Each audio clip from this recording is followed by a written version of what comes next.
Kazuma is a worthless Squid Game player ever, who died in the funniest way possible. Even the god can't stop laughing at him.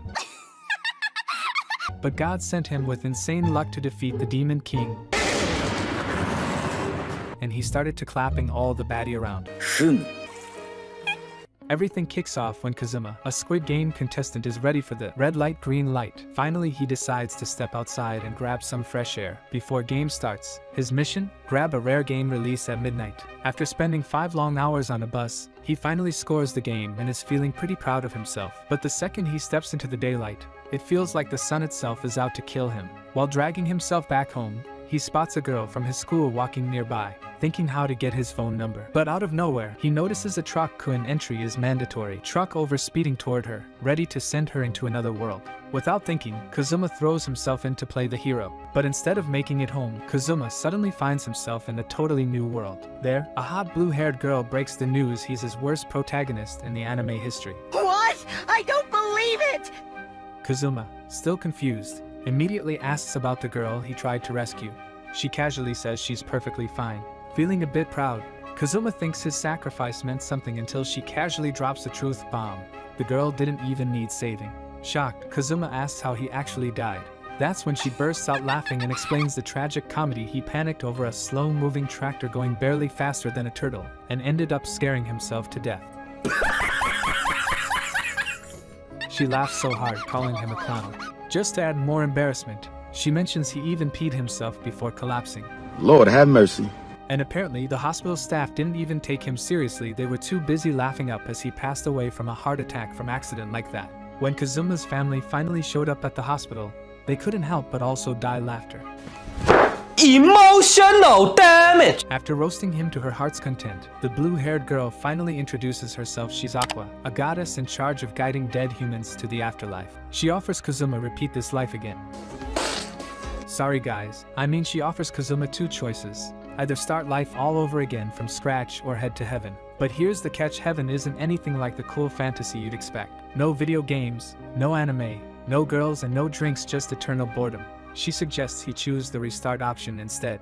Since Kazuma's a gamer at heart, she tempts him with a fantasy world under attack by a demon king. The people there are struggling, and they need help. Aqua says he can start fresh in that world, and the best part? He gets to keep all his memories. But Kazuma's not convinced. He says there's no point in going if he's just gonna die again. That's when Aqua throws in a special bonus. He can bring along one thing of his choice to this new world. Could be a superpower, a crazy weapon, anything he wants to help him survive and thrive. She then shows him a list of options to pick from, but Kazuma just sits there snacking and stalling. Aqua gets annoyed and tells him to hurry up because, in her words, no one expects anything from a worst anime protagonist like you. That hits a nerve. So, to get revenge, Kazuma suddenly shouts that he chooses her as the thing he's taking along. A second later, another goddess pops up to replace Aqua. She tries to argue her way out of it, but the new goddess activates the transfer spell and gives Aqua a cheerful goodbye. Aqua panics, saying all she knows is how to heal people and she's never even touched a sword. Sorry guys, it is not that sword what you think. But before she can complain more, Kazuma just smirks and tells her this is payback for laughing at his death. Right before they get zapped into their new world, the replacement goddess tells Kazuma that if he manages to take down the Demon King, the gods will grant him one wish. So, there's at least one big reward waiting at the end of this crazy ride. Moments later, the duo arrives in the lively city of Axel. Kazuma's pumped finally, a world where he can live out those wild adventures he's always dreamed of. Meanwhile, Aqua's having a full-on meltdown, crying her eyes out because now she's stuck with a worst anime protagonist ever who looks like he hasn't seen soap in years. Kazuma then turns to her and asks if she can whip up some magic clothes for him, since he's still rocking what looks like a Squid Game cosplay. But Aqua's had enough. Instead of helping, she grabs him and starts shaking the life out of him in frustration. And why you darg me with you? He thinks in his mind only for clapping. Not knowing what else to do, Kazuma figures they should find the local adventurers guild that's usually the first stop in every anime. While they're walking, he casually asks if she knows where the guild is. Aqua just shrugs and says she's way too cool to bother with directions. After some wandering, the two finally stumble across the adventurers guild and head inside. Right away, this buff-looking guy calls them out for wearing goofy outfits, but instead of picking a fight, he kindly leads them over to the front desk. Aqua's surprised and asks how Kazuma came up with such a believable story on the fly. Kazuma shoots back saying anyone could do it well, anyone who isn't completely useless like her. Oh shit! Aqua's actually kind of impressed. She didn't think a guy who practically lived in his room could think that fast. She teases him, asking if he's ever had a girlfriend. Kazuma instantly gets salty, pointing out that he's never even had a proper walk in the park, let alone held hands with a girl. Like some of you guys. Emotional damage! At the front desk, they meet a girl with bigger plots named Luna, who tells them there's a registration fee if they want to join the guild. Sadly, they're broke, just like you guys who can't afford instant noodles, so all they can do is sit upset. Kazuma starts complaining, saying that most games at least give you starter gear and a little gold. Aqua claps back, calling him dead weight, and proudly says she'll handle the cash situation herself. Aqua notices a priest nearby and confidently walks up to him, proudly saying she's the goddess of the Axis religion and asking him for some money. The priest, staying calm, gently tells her that he actually follows the Aries religion, which worships her junior goddess. Still, since they're kind of connected, he feels bad for her and hands over a few coins to help them join the guild. With the donation in hand, they head back to Luna. She tells them that every adventurer gets to choose their own role, and then shows them a special card that keeps a record of every monster they defeat. Next, she asks them to place their hands on a glowing crystal. When Kazuma touches it, it begins checking his stats to find the job that fits him best. Once it's done, Luna looks at his card and says his stats are mostly below average. But there's one good thing: his brain power is okay, and his luck is off the charts. Still, she jokes that those kinds of skills are better for a shopkeeper than a hero. Aqua tries not to laugh at him, but it's obvious she's holding it in. Even after that, Kazuma still chooses the adventurer class. Luna agrees and says he can always switch careers later if he wants. But guys, I think Luna makes my editing hard with one hand. What do you mean by that? Then it's Aqua's turn. She takes the test, and Luna's eyes go wide when she sees the results. Aqua's brain and luck are worse than a monkey's, but everything else, strength, speed, and power, is super high. Luna is amazed and tells her she's perfect for any job except for wizard. Aqua picks a healing role and is officially signed up as an archpriest, someone who can heal others and fight in the front lines too. Right after that, people in the guild start cheering and giving her a warm welcome. Some of them even begin to wonder if she might be the one who can actually defeat the Demon King. From that moment on, their new journey begins. Kazuma spends his days working hard just to survive, and his nights sleeping in an old stable. As time passes, both he and Aqua slowly get used to the world around them and even start making a few friends. But each day feels the same: work, eat, sleep, repeat. Then one day, Kazuma looks around and realizes they basically become full-time laborers. Aqua agrees, saying they were supposed to be fighting the Demon King, not doing chores. Kazuma starts thinking about how all the monsters near town were taken out long ago, so there aren't many quests left. Later that night, Aqua suggests they head out of town to find some real adventure. She brags that with her goddess powers, everything will be fine. Trusting her, sort of, Kazuma decides to give it a shot. But the next morning, he wakes up back in the same old barn and feels like his big dream of living the fantasy life is falling apart. He even jokes that jobless people back in Japan had more cash than him, at least enough to stay in cheap hotels. When Aqua finally gets up, he asks about the quest plan. She casually says she just wanted to sleep in. Kazuma complains that he thought this world would be full of chaos and battles. But Aqua explains that things are calm here because they're super far from the Demon King's castle. She then tells him to get ready to head out. Soon, Kazuma ends up being chased by a massive frog while Aqua stands off to the side, laughing her heart out. Kazuma explains these giant frogs show up every year during their egg season to snack on livestock, and his mission is to take down 5 of them in just 3 days. Instead of helping, Aqua just keeps watching him struggle while cracking jokes. She finally says she'll step in, but only if Kazuma agrees to worship her like a true goddess from now on. But right in the middle of Aqua's non-stop talking, one of the giant frogs casually strolls over and swallows her whole smoother than my girlfriend. Kazuma panics and runs straight toward the monster, somehow managing to pull her out just in time. Soaked in slime and smelling terrible, Aqua climbs onto Kazuma, hugging him like a hero and thanking him for saving her. After that mess, Kazuma sighs and decides maybe the adventuring life isn't really for them. But while he's deep in thought, Aqua suddenly spots another frog nearby. Confidently, she dashes toward it, ready to blast it away with one big magic move. Sadly, her attack does absolutely nothing, not even a scratch. And just like before, the frog gulps her down again. Kazuma groans and rushes in once more to rescue her all over again. Later that night in their usual barn stay, Aqua starts whining about how weak they are and says they seriously need more people on their team. Kazuma agrees, thinking it might actually be a smart idea for once. Aqua, full of confidence, believes tons of people will want to join since she's from a top-tier class. They put up a recruitment poster, hoping for the best. But no one shows up, not even one person. Turns out, Aqua added a ridiculous rule only people from advanced classes can apply.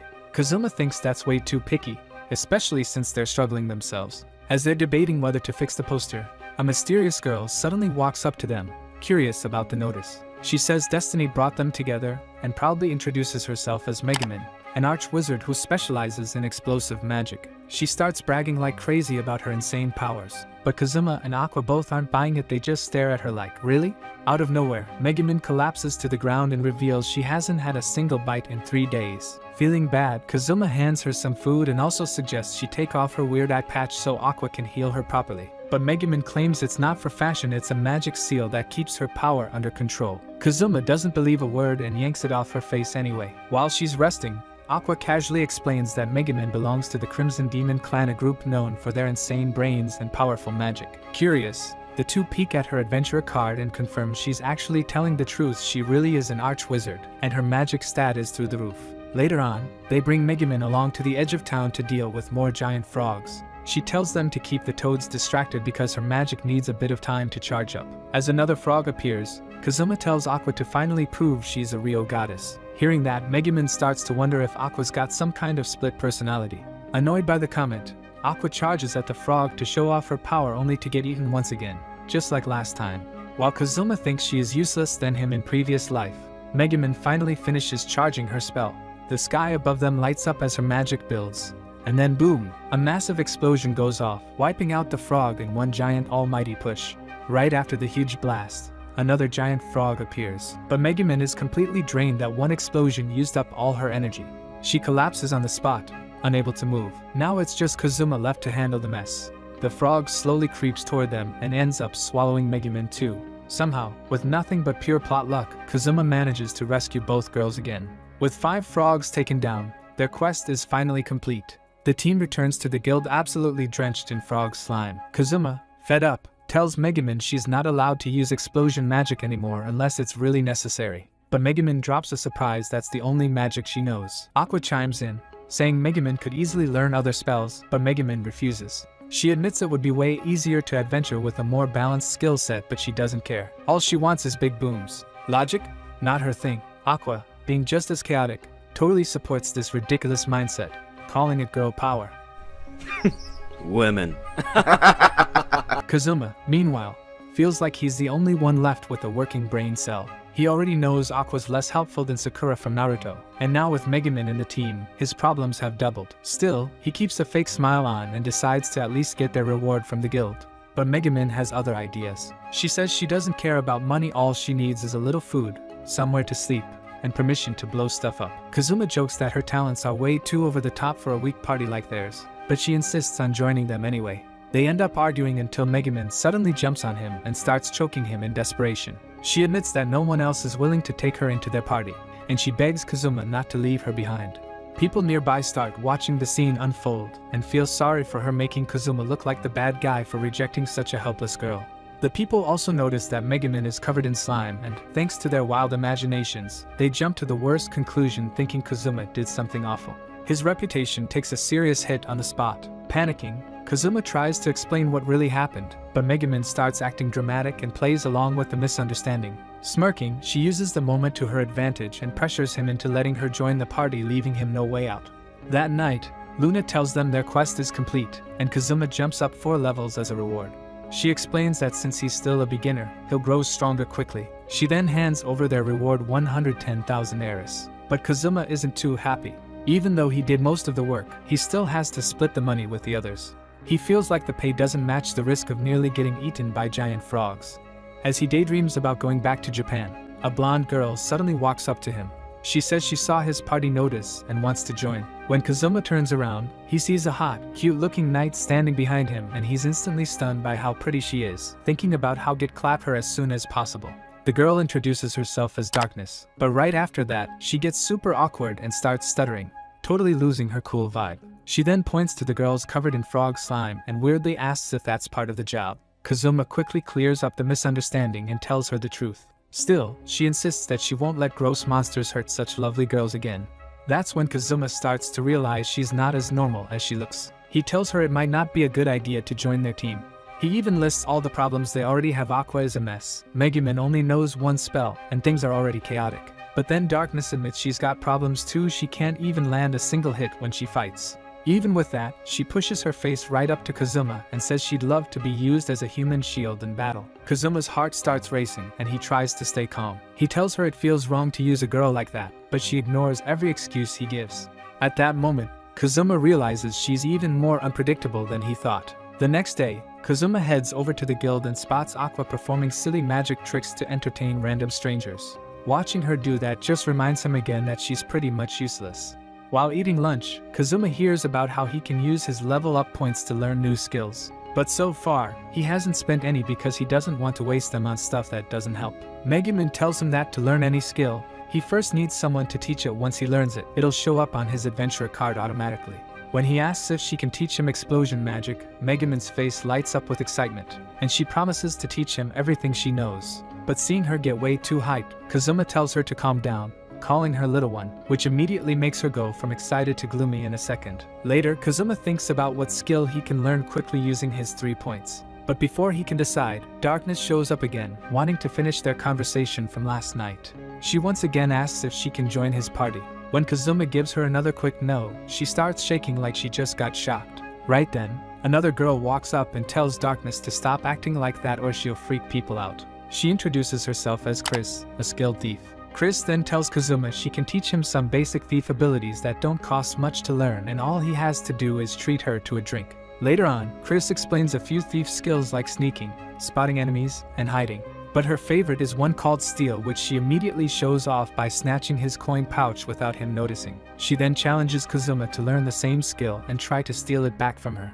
Even though there's a chance he might lose all his money, Kazuma has always wanted to try something like this, so he accepts. Chris tells him to look at his adventurer card and unlock the skill. Kazuma does it and finally learns steal. She then lets him try it on her. She mentions she's carrying a dagger worth 400,000 eris, but also has a bunch of useless stuff in her pockets. That means he might not get the good one. Without thinking too hard, Kazuma casts the spell and hits the jackpot. Chris is caught totally off guard and ends up completely flustered. Later, Kazuma walks back into the guild with a completely embarrassed Darkness and a very sad-looking Chris. Darkness tells everyone that Kazuma somehow managed to pull off something unbelievable. Chris explains that he ended up taking all her money in exchange for her underwear. Hearing that, everyone around the guild starts giving Kazuma the side eye, thinking he's some kind of weirdo. Aqua, trying to change the subject, asks if he learned any cool new skills. To show off, Kazuma uses steal again and accidentally snatches Megumin's underwear, leaving her red-faced. She calmly asks him to please give it back. Kazuma's confused because the steal skill is supposed to pick random items, yet he keeps getting the same thing every time. Darkness uses this chance to call him a future criminal and warns that if he doesn't let her join the team, she'll punish him for his actions. Kazuma says no once again, and just like before, she starts shaking with excitement. That's when Aqua realizes she's the same strange girl who asked to join last night. Megumin checks her adventurer card and finds out that Darkness is actually a crusader, a heavy armor fighter. She insists that someone like her would be useful in their group, but Kazuma still isn't sure. He reminds them that his goal is to defeat the Devil King, and things are only going to get more dangerous from here. Trying to scare her off, Kazuma says that if she ever got caught, she might face terrible things. But to his surprise, Darkness seems completely unbothered and weirdly excited. Kazuma quickly realizes this girl is totally hopeless. He then turns to Megumin, trying to give a serious speech about how risky their mission is. But instead of backing off, she gets even more fired up and says she's ready to blast the Devil King into pieces. Ironically, the only one who looks genuinely scared by Kazuma's speech is Aqua, the one person who's supposed to stick with him no matter what. Out of nowhere, an emergency alert goes out across the city, calling every adventurer to the front gate. In no time, the entire place is buzzing with chaos. Crowds gather outside as tension builds. Darkness promises to protect Kazuma no matter what, while Megumin moves up front, readying her strongest spell. That's when the real threat appears, not monsters, but a wild horde of flying cabbages charging at the city. Surprisingly, this isn't even unusual here. These cabbages would rather fly off and rot alone than be cooked up and eaten. Luna steps forward and explains what's happening. It's harvest season, and the guild will reward 10,000 eris for every cabbage caught. That's enough to get everyone pumped. Adventurers sprint forward to start collecting. Darkness sees this as her big moment, and charges into battle, hoping to impress Kazuma. But as expected, she can't land a single hit. Still, when two men are surrounded by cabbages, she dives in front of them and takes all the hits herself. Her Her armor starts falling apart, and people beg her to back off. But she refuses, not because she's noble, but because she's weirdly enjoying the attention. Megumin, meanwhile, unleashes her explosion spell, wiping out a huge section of cabbages in one go. Problem solved. That night, everyone feasts on cabbage dishes. Aqua cheers for Darkness, calling her brave and strong. Darkness replies that protecting people with her body is basically the only thing she's good at. Megumin gives Aqua credit for using healing magic to help the hurt and keep the cabbages fresh. But the one who really saved the day was Megumin with her one-shot blast. Even Kazuma gets praised for sneaking behind the cabbages using his lurk skill, then swiping their wings using steel, which made them easy to grab. Aqua jokingly calls him the cabbage thief, and Kazuma instantly regrets everything. Once again, Darkness begs to be part of the party. Aqua supports the idea, saying they'd now have 3 advanced class members. Kazuma thinks it wouldn't be so bad if only Darkness wasn't as crazy as the rest of them. But in the end, he gives in knowing full well his life is about to get way more complicated. A few days pass, and Kazuma finally learns his first magic, a super basic water spell. It's weak, but it makes him feel a little more like a real adventurer. While he's practicing, Darkness shows up and tells him she fixed her armor using the cash from the cabbage mission. Kazuma doesn't really care much, though. She softly hints that he should compliment her more often, but before he can reply, they're interrupted by Megumin waving her staff at a cat, trying to enchant it with magic. Not far from them, Aqua's in a heated argument with Luna. She's upset about not getting her full reward. Luna calmly explains that the vegetables Aqua brought back had lettuce mixed in, and since lettuce is cheaper than cabbage, she got paid less. Aqua storms over to Kazuma and asks how much he made. He casually shrugs and tells her he's rolling in money now. Turns out the cabbages he captured were super valuable, all thanks to his insane luck stat. Aqua's eyes light up. She instantly starts sweet-talking him, hoping he'll share the riches. But Kazuma refuses. Desperate, Aqua starts begging, saying she's already spent all her money. Kazuma reminds her she was the one who said everyone should keep their own rewards. With no other option, Aqua offers to let him into her private vault if he lends her some cash. Not wanting to be dragged into any more drama, Kazuma gives her a little money just to shut her up. Later, Kazuma finally ditches his old clothes and puts on proper adventurer gear. The girls check out his new look and admit he actually looks legit now. Feeling confident, the group heads over to the quest board to pick a new mission.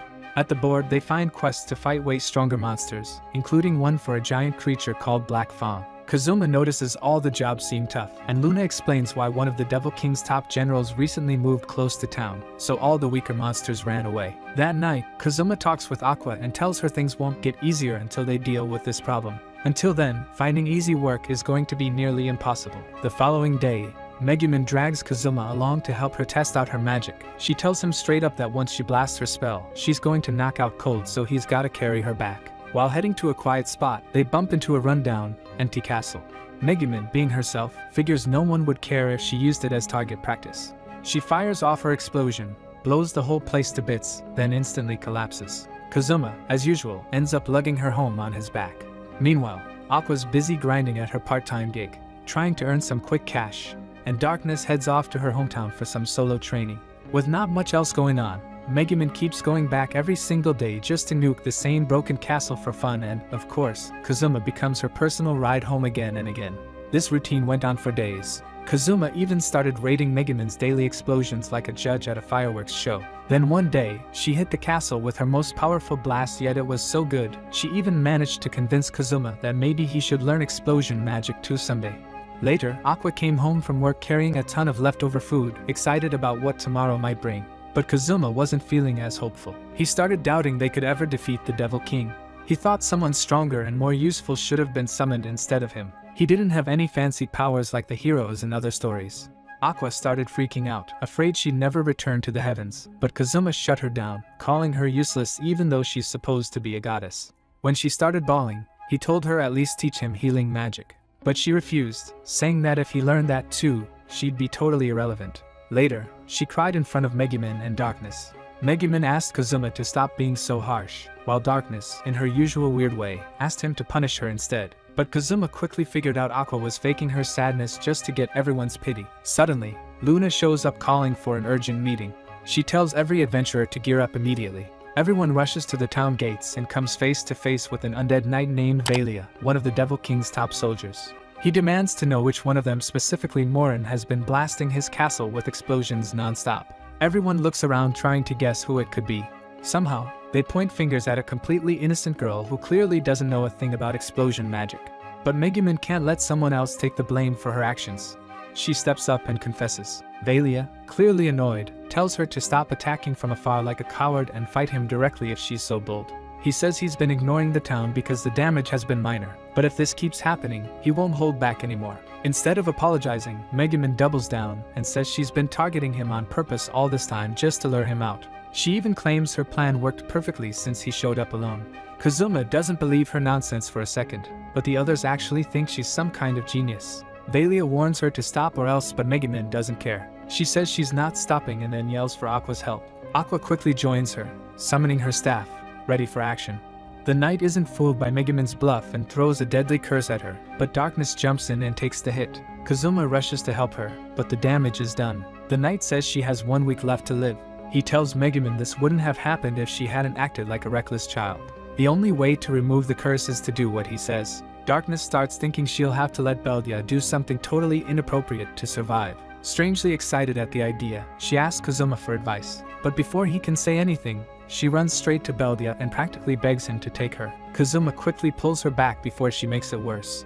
Ignoring her, Beldia turns to Megumin and says if she wants to save her friend, she must come to his castle and reach his room. But it won't be easy, it's full of monsters. Then he leaves. Megumin starts feeling the pressure and decides to go after him right away. Kazuma says he's partly to blame since he watched her blow up the castle every single day, so he wants to help. Megumin warns that regular weapons won't work against undead enemies, but she's secretly happy that Kazuma will be depending on her for once. Darkness begs them not to risk it, but before anything else happens, Aqua casually casts a spell and breaks the curse like it's nothing, leaving everyone stunned. A few days later, Kazuma is back to complaining about his boring life in this so-called fantasy world. He dreamed of fighting monsters and diving into treasure-filled caves, but instead, he's living a basic, dull life. At the guild, Aqua's in a foul mood and pushes for a new quest, mostly to pay off the huge debt she somehow built up. She literally crawls to Kazuma and begs him for help, and he can't believe a goddess could look so desperate. He agrees to let her choose, but when she picks a dangerous mission involving a manticore and a griffin, he instantly says no. So, she ends up picking a safer quest, purifying a lake near Axel, which should scare off the aggressive gators living there. Kazuma is shocked she has that kind of power but lets her take all the reward money since she'll be doing it solo. The problem? Purifying a whole lake takes forever, and monsters might show up while she's glowing with goddess magic. Naturally, she asks the others to protect her. Kazuma comes up with a better idea. He rents a tiny metal cage from the guild, locks Aqua inside, and treats her like a zoo pet. Surprisingly, she agrees without much complaint. They carry the cage all the way to Riverhead Lake, drop it gently into the water, and let Aqua do her thing while the rest of the group just chills on the shore. As Aqua sits there for hours in freezing water, releasing her divine energy into the lake, the crew relaxes and casually chats about random stuff, including how Aqua's planning to handle bathroom breaks. Qua tries to convince Kazuma that girls don't poop, it's just common sense. Megumin joins in, saying Crimson Demons don't need bathrooms either. Darkness tries to go along with the act too, even though she's clearly about to lose it. Kazuma doesn't buy any of it and jokes about taking on a long quest next time to see who actually breaks first. As their goofy talk continues, the lake gets dangerous. Huge gators start circling the cage, crashing into it and chomping aggressively while Aqua panics and shoots out frantic purification blasts. While Aqua's screaming in fear, Darkness starts enjoying the chaos because, of course, getting attacked is her thing. After 5 painful hours, the lake is finally clean and the alligators are gone. The rest of the group walks up to Aqua, only to find her completely broken down. She's sobbing and refuses to leave the cage even after Kazuma says she can keep all the reward money. She declares the cage her new home and begs them to carry her back to town in it. Somewhere else, 2 girls are locked in battle with a dragon on top of a volcano. Just then, a heroic swordsman named Kyu arrives and defeats the beast with his magic blade. The girls, Clemia and Fio, who he had saved, start arguing over who gets to ride in his magical monster truck that night. But Kyu has a bigger mission, to save this world from the Devil King and fulfill a promise he made to the goddess who summoned him. As he's walking, he hears Aqua singing in the distance, and rushes toward the sound only to find her locked inside a cage like some street pet. Onlookers stare as Kazuma tries to get her out, telling her she's embarrassing them. But Aqua's so shaken she refuses to step out, claiming she'd rather rot inside than face the world again. Kyu, seeing his precious goddess like that, rushes over and smashes open the cage to free her. Aqua lights up from the praise, though she awkwardly forgets who he is until Kazuma reminds her. Feeling important again, Aqua loudly declares that she's a goddess. Once Kyuya hears the full story, he gets mad at Kazuma for dragging Aqua into this mess. But Aqua says she's actually having fun. Kyuya gets even angrier when he learns she's been living in a barn and being treated like a farm animal. He tells Kazuma he's lucky to live with a bunch of beauties. But all Kazuma can think about is Aqua crying non-stop, Megumin blowing stuff up, and Darkness chasing pain like a hobby. Kyuya tries to win over Megumin and Darkness by asking them to join his party. Both instantly reject him, thinking he's super cringe. Offended, Kyuya challenges Kazuma to a duel to win Aqua's loyalty. Kazuma agrees and surprises him with a sneak attack, knocking him out cold and stealing his sword, Graham. Clemia and Fio yell at Kazuma, reminding him that only Kyuya can actually use that sword. Kazuma doesn't care, he just takes it with him anyway. As the argument continues, Kazuma shuts everyone up by threatening to take away whatever they love most. The next day, Aqua storms into the guild, furious that most of her reward was taken to pay for the cage that Kyuya broke. Right then, Kyuya shows up again, ready to accuse Kazuma of mistreating women, based on what Chris told him. But before he finishes, Aqua punches him straight in the face and demands payment for the damaged cage. He immediately pays up, and Aqua happily heads to the counter to grab a drink. Kyuya begs Kazuma to return his sword and promises to buy him a better one instead. But when he finds out Kazuma already sold it for cash, he runs off in complete disbelief. After he's gone, Darkness asks Kazuma why Kyuya called Aqua a goddess. Kazuma says it's time to tell the truth. Before they can explain, Luna announces an emergency call for all adventurers to gather at the gate. There, Beldia the Dullahan appears, furious that no one's visited his castle after all his effort. Kazuma tries to explain they've stayed away since their last encounter, but Beldia finds out that Megumin has secretly continued firing explosions at his castle every day. Megumin admits she was fine blasting open fields at first, but after experiencing the thrill of hitting that castle, she just couldn't stop. Kazuma wonders how she managed to walk back home if she passed out each time. Turns out, Aqua had been her new partner in crime ever since Kazuma quit helping. This foolishness brings Beldia to their doorstep again, now convinced that Darkness died from his curse.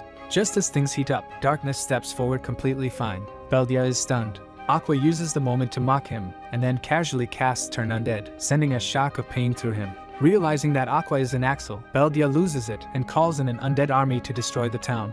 But the undead ignore the townsfolk and head straight for Aqua, drawn to her holy energy. Screaming, Aqua sprints through the city while Kazuma jokes that the undead are chasing her for salvation. She loops around and returns to the adventurers, only Kazuma still nearby. The two of them dodge chaos together as the undead follow close behind. Kazuma asks Aqua to stop the army, but she admits her magic isn't working. Just then, Megumin climbs to higher ground and prepares her explosion. Once Kazuma and Aqua are out of range, she fires a massive blast that wipes out the undead, earning loud cheers and even a few weird nicknames from the crowd. While Kazuma carries her away from the blast zone, she whispers for him to remember everyone who gave her those names so she can blow them up later. Although most of the army is destroyed, Beldia survives. Adventurers charge in to finish him, but he throws his head high into the air to get a bird's eye view of the battlefield, making his attacks deadly accurate. Kazuma thinks Kyuya could have helped if he still had a weapon. Meanwhile, Darkness charges alone, determined to stop Beldia. She looks strong at first but can't land a single hit, and Beldia starts tearing through her armor. Instead of backing off, Darkness slips into one of her usual fantasies and enjoys the humiliation. Kazuma sees a chance and uses Create Water to try and weaken Beldia, but the knight dodges it. Refusing to give up, Kazuma follows up with Freeze and briefly traps him. He tries to steal Beldia's sword, but because of their level difference, the attempt fails. While trying to figure out Beldia's weakness, Kazuma remembers that undead types usually have a problem with water. So that has to work on Beldia too, right? Just as Beldia gets ready to finish off Darkness, Kazuma quickly teams up with other mages to hit him with waves of water spells. As Beldia dodges them, Kazuma turns to Aqua and pushes her to do something, saying that even someone as hopeless as her must know how to control water. Aqua takes the chance to act petty and wastes time by making him apologize first. After he gives in, Aqua finally lifts her hands and starts casting a powerful spell. Beldia sees what's coming and tries to escape, but Darkness blocks his path. Aqua then unleashes a massive holy flood that crashes over the battlefield, even damaging part of the city wall. With Beldia now drained and vulnerable, Kazuma jumps in and manages to grab his head. Kazuma then turns the moment into a joke, inviting everyone to play football with Beldia's head as the ball. After they've had their fun, Aqua purifies the rest of his body, officially ending the fight. Once things calm down, Darkness kneels to give a heartfelt prayer for the fallen adventurers who had once accepted her into their party. But that emotional moment turns awkward when she realizes Aqua already revived them, and no one's actually dead. Kazuma tells her to relax since she secretly enjoys humiliation, but she insists this kind of awkwardness isn't her style. The next day, while Kazuma feels glad just to be alive, the guild is buzzing with celebration. Adventurers are drinking, laughing, and retelling the whole battle. Luna shows up and tells Kazuma that their group is being credited for taking down Beldia. As a reward, they're getting 30 million Eris. Kazuma immediately calls a team meeting, saying that with that kind of money, he's ready to retire and live comfortably. The girls quickly object and remind him about his promise to defeat the Devil King. Kazuma brushes it off, more interested in retirement. But before his dream settles in, Luna adds a catch. The party also has to pay for the flood damage Aqua caused. The repair costs are higher than the reward. And just like that, they're broke again.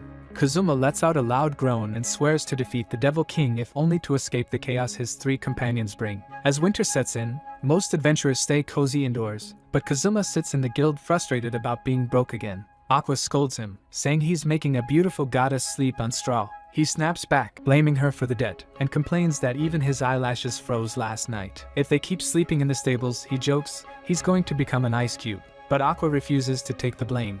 She argues they would all be dead if not for her spell and says they should be worshipping her, not complaining.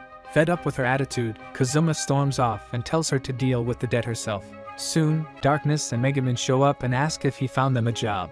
He admits he hasn't even looked. They also notice that most other adventurers are celebrating, likely because they got paid big for helping defeat Beldia. While scanning the quest board, Darkness spots one for hunting white wolves with a 1 million Eris reward, and naturally, she gets excited about the idea of being mauled. Kazuma immediately shuts that down. Then Megaman shows him another quest involving something called One Punch Bears, bragging about how she could take one out in a single blast. He shoots that down too, saying it's way too risky. Instead, Kazuma picks a safer option, a snow sprite hunt that pays 100,000 Eris per sprite. As Megaman rambles about how dangerous this could be, Aqua rushes off to get ready. Darkness, of course, is thrilled just because it has snow in the title.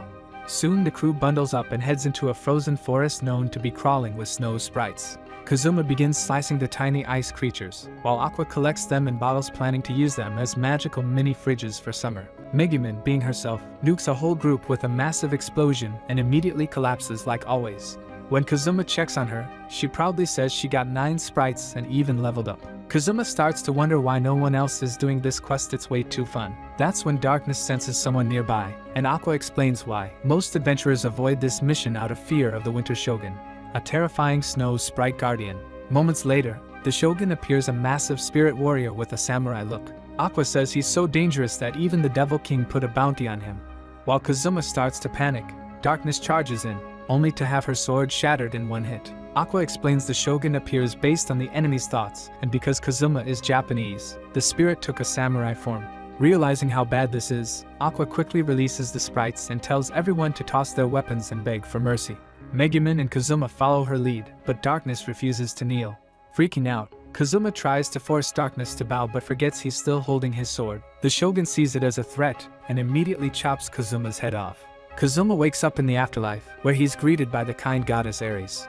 Unlike Aqua, she's warm, gentle, and actually shows sympathy. She offers to send him back to Japan, and even gives him the option to be rich and good-looking. Kazuma, trying to milk the moment, starts whining about his miserable party, his bad luck, and all the nonsense he's been through. But as he talks, tears start to fall. He realizes that despite all the chaos, he actually misses his teammates. Life with them might have been wild, but it was never boring, and he made real friends. Just when he's about to choose a peaceful new life, Aqua's voice suddenly echoes from the living world, calling him back. Ares explains that reviving in the same world twice is against the rules. But Aqua doesn't care. She summons Boss and starts trashing Ares for being fake. She even threatens to spill the secret that Ares uses padded cups. Embarrassed, Ares gives in and agrees to send Kazuma back. As a magical circle forms around him, Ares asks Kazuma to keep everything quiet when he returns. Back in the real world, Kazuma wakes up in the snow with Megaman and Darkness hugging him. Aqua proudly tells him he owes her big time for bringing him back. But Kazuma's not feeling it. He refuses to thank her, still thinking about how peaceful and chill Ares was compared to Aqua's non-stop drama.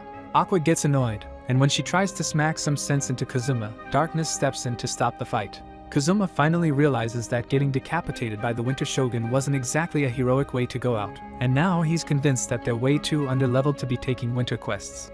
Back at the guild, Aqua proudly reveals she secretly kept one snow sprite for herself. Kazuma tries to take it and claim the reward, but she refuses, saying she wants to use it as her own magical mini-fridge. Kazuma sighs, fully reminded that his party is a collection of lunatics. Compared to the peaceful Aries, his current teammates feel like loud, chaotic weirdos who don't know what rest means. Later that freezing night, Aqua sits outside near a fire trying to stay warm. When the wind nearly kills the flames, she reaches for Kazuma's tracksuit, the only item he brought from Earth, to burn it. He smacks her head and tells her it's the last thing he has from his old life, and she's not setting it on fire. Aqua complains that if she can't burn it, then Kazuma should warm her up himself. But before the conversation continues, the fire goes out, and she sits there miserable while Kazuma goes off to fix the situation. They head over to Wiz's magic shop, but before walking in, Kazuma warns Aqua not to cause trouble. The second they enter, Aqua loses it and grabs Wiz by the collar, shouting at her for living comfortably while they're stuck freezing in the stables.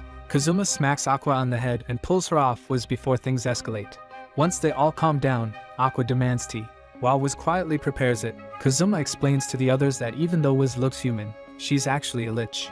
But instead of being evil, she used to help souls move on to the afterlife until his group somehow took that job from her, allowing her to retire and open her shop. Wiz brings the tea, and Aqua admits it's delicious, but still glares at her because of the whole undead thing. Meanwhile, Kazuma mentions he's been saving up skill points and wants to learn some of Wiz's techniques. Aqua immediately objects, saying liches are gross like slugs, but Kazuma insists her magic could help in serious fights. Aqua introduces herself, again, as a goddess of the Axis Church, and Wiz reacts nervously, saying she's met enough crazy people from that cult already. Learning that Aqua leads the Axis Order, Wiz suggests she belongs in an asylum. Offended, Aqua starts pestering her again. Later, Wiz says she's impressed that Kazuma and the group managed to defeat Beldia.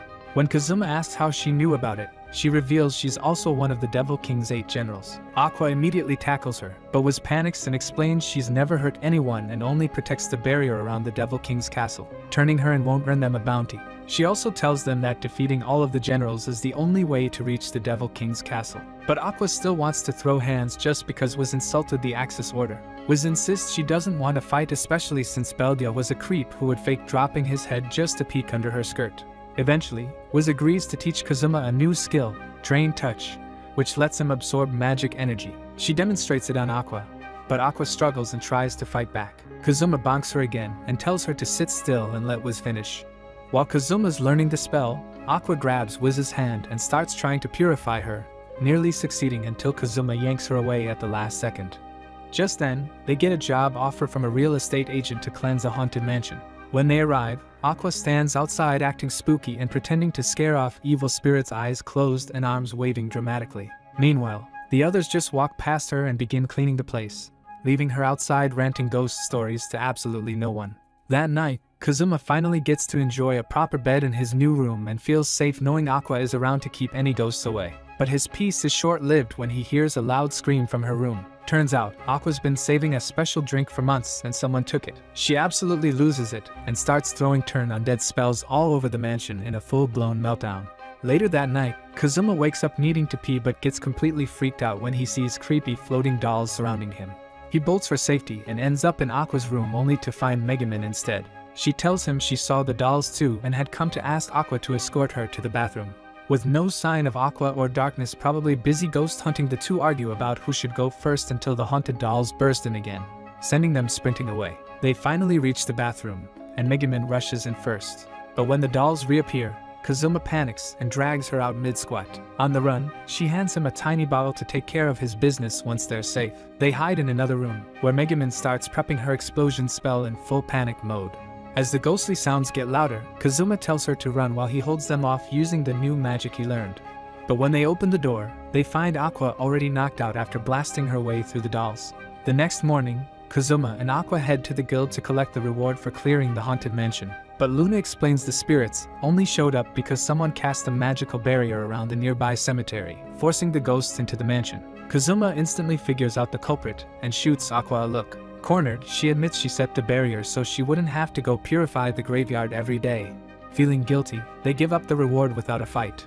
Later, while Kazuma is outside cleaning up the yard, Wiz quietly shows up to thank him for everything. Just as things seem calm, he hears Aqua inside convincing Darkness to burn his tracksuit to keep warm, and he rushes back in to stop them. That night, Megumin and Darkness are playing a budget version of chess in the living room while Kazuma relaxes on the couch. But Aqua starts whining for him to move because she's the highest level in the group and deserves the best seat. Kazuma points out her stats haven't increased since day 1, but she insists that's because she started maxed out. He gives her the seat not out of kindness, but because he realizes her brain isn't exactly firing on all cylinders. Now that they've got a mansion, they can survive the winter. But Kazuma wonders if he can survive the madness of living with 3 disaster-prone weirdos. A few days later, Kazuma takes the group to Wiz's shop. While they're browsing, a shy girl peeks from behind a shelf, then suddenly jumps out and challenges Megumin to a duel. It's Yunyan, another Crimson Demon who declared herself Megumin's rival after a previous encounter. Wiz casually mentions that Yunyan's been hanging out at her shop just hoping to run into Megumin again.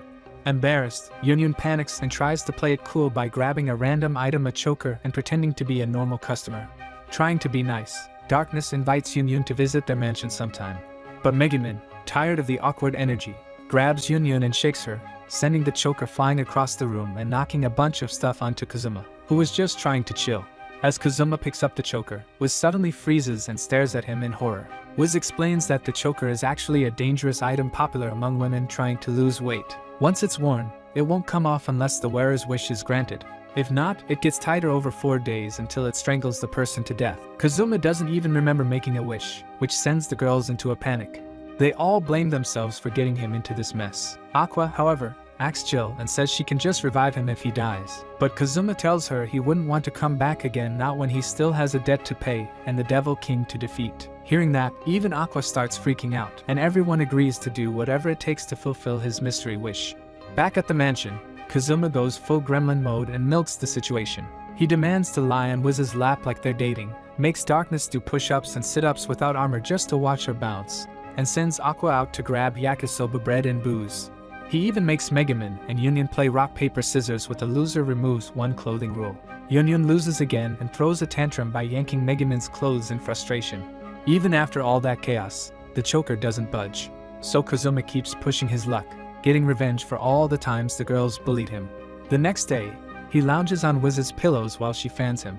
Megumin and Yunyan are dressed in ridiculous outfits. Darkness is doing squats nearby, and Aqua conjures a private hot spring where Kazuma secretly watches Darkness bathe. Just when life seems perfect, the hot spring explodes under him and burns his Excalibur. That night, Kazuma demands a kiss from Wiz, but the girls finally snap. Aqua scolds him and says with only 1 day left, he needs to take this seriously. He tries to figure out his wish but can't think of anything. Later that night, Yunyan asks Megumin why she's going so far for Kazuma. Megumin says he's always the one who carries her home when she collapses and that he accepts her just the way she is. Yunyan gets fired up and says she'll do anything to help Kazuma, especially if Megumin's involved. On the final day, Kazuma calmly says goodbye to everyone, accepting that his time is up. The girls gather around him for a heartfelt group hug. It's a rare peaceful moment, and after 11 episodes, Kazuma finally feels at ease. But just when emotions are at their highest, Kazuma ruins everything by admitting the only reason he likes any of them is because of their assets. He confesses that he carried Megumin just to feel her against his back and even admits to watching Aqua sleep when they lived in the stables. Aqua refuses to let that be his final moment and starts violently shaking him, which causes the choker to slip off. Turns out, his real wish was just to be comforted, and the hug fulfilled it. Furious and humiliated, the girls slap the choker back on him out of revenge, sending him straight to Ares in the afterlife again. Sitting in shame, Ares scolds Kazuma for dying such a stupid death and sends him right back to the living world. The next day, Kazuma is wandering around town when he spots Dust and another adventurer named Cave lurking suspiciously in an alley. He asks what they're doing, and they admit they're psyching themselves up to enter a secret place only male adventurers know about. It's a hidden CAF run by Succubus offering dream-based relaxation services. Curious, Kazuma follows them and is shocked to see voluptuous Succubus offering private fantasy experiences. Each adventurer is taken to a separate booth, and Kazuma is seated near a sketchy-looking guy. A polite receptionist Succubus greets him and explains how the CAF works, offering custom dreams in exchange for just a little vitality. Kazuma gets a little too excited and quickly fills out the form. He learns he can turn into anyone he wants and choose anyone to be with in the dream. After thinking it over, Kazuma doesn't pick a specific person for his dream, just asks for a shy, gorgeous older woman with 0 experience. The Succubus warns him not to drink any alcohol, or it might mess up the dream's quality. Later that night at the mansion, Kazuma walks into what feels like a crab party. Darkness explains her family sent over some fancy seafood to celebrate their new home, and the whole squad is cracking shells and feasting. Kazuma takes one bite of the crab and loses it, it's that good. When Aqua suggests adding hot bubbly to the shells for flavor, he refuses. He's trying to stay sober to enjoy his dream properly. But watching the others laugh and goof around, Kazuma starts second-guessing. Maybe he should stop worrying about the fantasy and just enjoy the real moment. Still tempted, he calls it a night early and heads to bed. But once he lies down, he's too restless to sleep. To calm down, he hops into the bath. Unfortunately, he dozes off in the tub. When he wakes up, Darkness walks in without noticing him. Kazuma freaks out for a second but then grins, assuming his custom dream just started. Darkness, embarrassed beyond belief, drops to her knees, unable to even look at him. Kazuma, meanwhile, is mentally celebrating how accurate the dream feels. Thinking he's in fantasy land, he casually asks her to wash his back. Darkness, caught off guard, agrees because the situation matches her messed up fantasies a little too well. As she tries to stay composed, she hesitates while drying him off, worried Megumin or Aqua might walk in and see them. Kazuma insists she continues, still convinced he's dreaming. Right before things go too far, Aqua suddenly screams about an intruder in the mansion. Wrapped in only a towel, Kazuma dashes into the hallway and finds a young, flustered succubus caught in Aqua's full house purification barrier. That's when reality hits him hard. This isn't a dream. He realizes he just made Darkness wash him for real. Aqua prepares to blast the succubus, but Kazuma shields her, trying to help her escape. The poor girl feels guilty for messing up and begs to be punished. Kazuma refuses to let her go and argues she's just a rookie. Darkness arrives and, misreading the scene, assumes Kazuma is under some kind of charm spell which would explain why he was acting weird and even tried to get handsy with her. That's the last straw. Aqua, Darkness, and Megumin all team up and unleash a brutal group beatdown on Kazuma, who definitely had it coming. The next morning, Kazuma acts cool and pretends he was completely under the succubus's spell the night before, claiming he doesn't remember a thing. Darkness, secretly still flustered from what happened, also pretends everything's fine, figuring he really did forget. Suddenly, Luna bursts in with urgent news something called the Mobile Fortress Destroyer is headed straight for Axel. As she rushes through town shouting for people to evacuate, she also begs all available adventurers to meet at the guild and prepare for a last-ditch effort to stop it. While most folks are panicking and packing, Aqua and Megumin are already throwing stuff into their bags, ready to bolt. Megumin warns that going up against the destroyer is basically asking to die. Darkness explains how terrifying it really is. It flattens everything in its path, and if nobody stops it, Axel is done for. But Kazuma refuses to run. After all the effort they put into getting that mansion, he's not letting it get wrecked. So instead of bailing, he heads to the guild. There, in an emergency meeting with the adventurers, Luna announces that the destroyer will arrive in just an hour. One adventurer asks if there's any way to stop it. Luna says no, its own creators were crushed by it, so there's no known countermeasure. They say things might have gone better if Kiya was here, but thanks to Kazuma selling off his sword, Kiya is pretty much useless now. For a moment, people consider fleeing, but Kazuma asks Aqua if she can at least try to destroy the barrier around the machine. Even if she can, they'll still need some serious firepower. Megumin is the obvious choice for that. Megumin isn't sure if her explosion can stop something that massive, but Kazuma tells her it's worth a shot. That's when Wiz walks in, and the whole room lights up. People act like she's got the secret formula to victory. Outside the city, workers start building barricades fast. Meanwhile, Darkness steps up and offers to help hold the line. Kazuma tells her to get inside, reminding her that even she can't survive getting hit by something like that. For once, she opens up to him. She reveals that her real name is Lalatina and that she's actually a noble sworn to protect the region. Touched by her honesty, Kazuma chooses to stand by her and teases her by calling her Lalatina, which she immediately tells him never to do again. Soon, the enormous machine appears in the distance, and its size alone terrifies everyone. Aqua climbs to the top of the wall and casts a holy break spell that successfully destroys the barrier surrounding the destroyer. With its shield gone, the mage is prepared to strike. Wiz gets ready to unleash her magic, but Megumin freezes up until Kazuma hypes her up and gives her the push she needs. Together, Wiz and Megumin release powerful magic at the same time, just barely stopping the Mobile Fortress Destroyer before it hits the city. The town erupts in cheers, thinking the danger is over. But the celebration is cut short when the machine suddenly announces that it's about to self-destruct. While everyone else is freaking out, Darkness charges straight toward the Mobile Fortress Destroyer with a wild look in her eyes, totally thrilled at the thought of facing death head-on. The other adventurers, thinking she's making a brave sacrifice, charge in after her. Some admit they're more worried about losing their favorite hangout spots like the Succubus CAF than the city itself. Megumin, too drained from casting her explosion spell, lies outside unable to move. Meanwhile, Kazuma leads Aqua and was into the fortress to find the control room, hoping there's still a way to stop it from blowing up. Inside, they come across a skeleton sitting on a throne. Aqua checks and confirms that the man passed away peacefully, no battle, no struggle. Next to him is a book, which reveals that this man was the one who designed the destroyer. Long ago, he had been asked to build a weapon with unlimited energy. Adventurers helped by bringing him the power source he wanted, but once the machine was completed, it went rogue and wiped out a city. With nowhere left to go, the inventor locked himself inside the fortress and waited for the end. Eventually, the group finds Coronet, the energy core of the destroyer. Wiz suggests using a teleport spell to remove it, but she doesn't have enough magic left. She asks Kazuma to lend her some. Kazuma, without hesitation, uses Drain Touch to recharge her. Once she's powered up, Wiz warns that the core might land in a crowded area, but Kazuma says he'll take full responsibility if it does. She teleports the core away, and they all exit the machine. But the danger isn't over yet. The internal energy stored in the fortress is building up and might still explode. Kazuma can't lend more power, and Aqua's magic would purify Wiz if she tried to absorb it. They're out of options. Just then, Ruffian shows up carrying Megaman on his back. Kazuma quickly drains some of Aqua's magic and transfers it to Megaman. With her strength back, she charges her spell and fires off an explosion so massive that it completely wipes out the destroyer, leaving nothing but ashes. With the threat finally gone, the people of Axel begin to relax. Life returns to normal, markets reopen, streets fill with chatter, and everything feels peaceful again. But that peace doesn't last long.